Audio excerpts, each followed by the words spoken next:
Welcome back to Unapologetically Unfiltered. We're back with a two-part special, and this one is all about your dating stories. That's right, we asked our listeners to submit their wildest dating stories, and honestly, we loved them. The good, the chaotic, the slightly unhinged, you really delivered. This episode feels like us going back to our roots, and I loved editing it.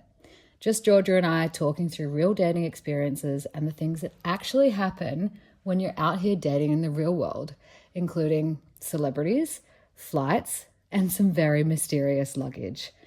I'm recording this from Bali, and Georgia is, as always, up in the air somewhere between flights. So it all feels very on brand for us. Let's get into part one. Welcome to Unapologetically Unfiltered. In this episode, we're going to get really unfiltered with some juicy, very wild dating stories that have been crowdsourced. So we asked you for your craziest dating stories, and you definitely delivered. Here's what you have to say about your dating lives. This one I absolutely loved when this was written into us. So good. Okay, so picture this. I'm on a flight to LA, seated in first class, minding my business, looking cute but unbothered, and then I clock in. Lionel freaking Richie. What? Yes. Who was this? Yes. The Lionel Richie. At first I think, no, be cool, don't be weird, but then I noticed it. The eye contact. The lingering looks. Every time he walked past my seat, he'd give me this cheeky little wink, like we were sharing some kind of private joke at 35,000 feet. And I'm thinking, is this actually happening, or am I delirious from the cabin air? The entire flight, the tension is there, unspoken, magnetic. You know when you can just feel someone clock you? Yeah, that. We land in LA and I'm grabbing my things and I look down and there it is, a handwritten note on my seat console.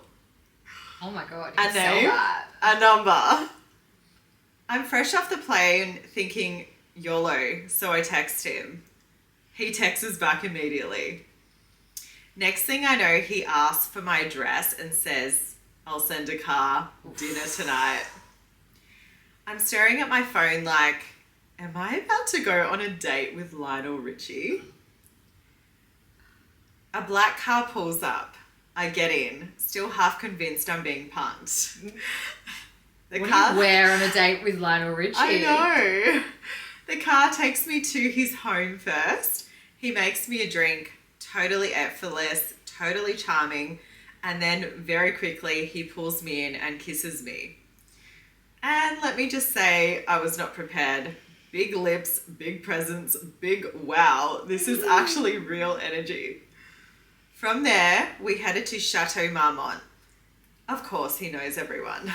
Staff, guests, people passing by. It's like watching royalty move through a room.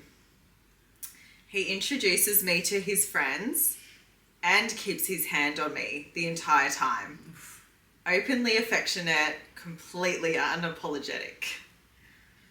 And the thing about him, he has this aura, the kind that pulls people in without him even trying. I guess like a lot of celebrities have that. So. Yeah. Warm, charismatic, larger than life. We laugh, we drink, we talk for hours. It's effortless. One of those nights where the time just disappears and you're floating in the moment thinking this is a core memory. At the end of the night, he orders me a car back to my hotel, kisses me goodbye, and just like that, it's over. No drama, no chaos, just magic. Hands down one of the most epic dates I've ever been on, and honestly, still doesn't feel real that I get to say I went on a date with Lionel Richie. I need more information. What happened next? Did he text you again? Did they date? Did they go on another date? Did he send flowers? Can this person write back and tell me, please? I know. Did the car really drop her off? Or did she stay with him? I feel like she's not giving us the details that I really, really want. I need all the nitty gritty details. I want to know what she wore too, just in case it ever happens to me. Yeah. Just because you don't want to be wearing the same outfit. Exactly. That is like Epic. That is an epic date. Like, Once in a lifetime for probably 3 people in the world. to say that you have been on a date with With Lionel Lionel Richie. Richie. Like, what? That is so crazy. It's actually really crazy who you meet at 35,000 feet. I bet. Yeah. I bet, especially in first or business class. Absolutely. Ladies, that's maybe where, the single men are. Yeah, I feel like that's somewhere to, if you can afford it, you should be looking. Yeah, absolutely. That's why you should always wear your best to airports. Agreed. Okay, this story is from someone who says, I'm sorry, my story involves a little bit of kleptomania, so i.e. a little bit of petty theft. Please Ooh. don't judge me, she says. Oh my God. So during COVID, or after the COVID lockdown, I went on a date with a guy who, to be honest, I don't think I really liked. He wasn't really my type, Yeah. and in normal circumstances, I probably wouldn't swipe right on him. But I did it anyway. Yeah. So went on the first date with him, and he's honestly like a little bit elitist, and he was also wearing a cape. A cape on a date. Like a What leather, is he, like, a Superman? leather cape. Like really trendy, like, Subies and the like Dior sneakers and whatnot, but you wouldn't know. Like, he kind of looked homeless. So he's like a modern day Zorro. Sort of. Basically. But thinks he's really trendy. Okay. Anyway, she says, we got drunk, and given we were in Potts Point, which is an area in Sydney, we were just near his place, so we went upstairs. And the apartment was amazing. Oh. Safe to say I liked the house better than I liked him. I Yeah. wasn't really that keen on him, so I didn't really think I was in that much danger in going back to his place. Yeah. We went to his room and we started making out, and then I got up to leave. Surprisingly, the kissing was actually pretty good, given the fact that I was not that interested. So mentally I thought, it'll be okay to kind of stay, not attached, don't really like this guy, and he wears a cape. Anyway, one thing led to another, and we did end up having sex. And again, surprisingly, it was really good. And I think it was because I didn't really like him that much, so it was kind of like I could let go. This is a bit dirty, I guess. Yeah. He fell asleep, and I left. Oh, okay. She did a runner. She did a runner. Guilty. I've done that before. On the way out of his house, I stole a pot plant that was shaped like a flamingo. The next day I woke up with a text from him saying, hey, where did you go? You just gapped it in the middle of the night. And did you take my flamingo pot plant? Imagine Whoopsie. like the police come to you. Were you on a date and you stole a pot plant? I don't know, maybe she just took it to make up for the fact that he turned up to a date wearing a cape. Yeah, maybe. Oh my God, that is so epic. We love it. I mean, Love get it. even. So this happened when I was overseas on a night out, feeling flirty, free, main character energy. Oh, I think I'd like this story. I met this guy at a bar. You know, the type. Charming, funny, great banter, good vibe. Not creepy, not pushy, just easy. Okay. We have a few drinks together. We're laughing. The chemistry feels light and fun. Nothing heavy, nothing intense. End of the night. I head back to my accommodation solo. No drama. Okay, this is like kind of seeming quite normal, but Yeah. I'm waiting for it. Yep. I'm waiting for where's the hook? The next day he messages me asking if I want to see him again. I'm like, sure, why not? I'm feeling it, a little. He shows up at my accommodation and almost immediately asks, hey, can I leave a backpack in your room? Oh. Now, yes, you never know. Now, that felt weird. We hadn't slept together. We weren't hooking up. Why does your backpack need to be in my room? My brain clocks it, but I brushed it off. Maybe I'm overthinking. Maybe it's a travel thing, whatever. We head out to meet my friends for drinks, and halfway through the night, it hits me. The ick. Oh!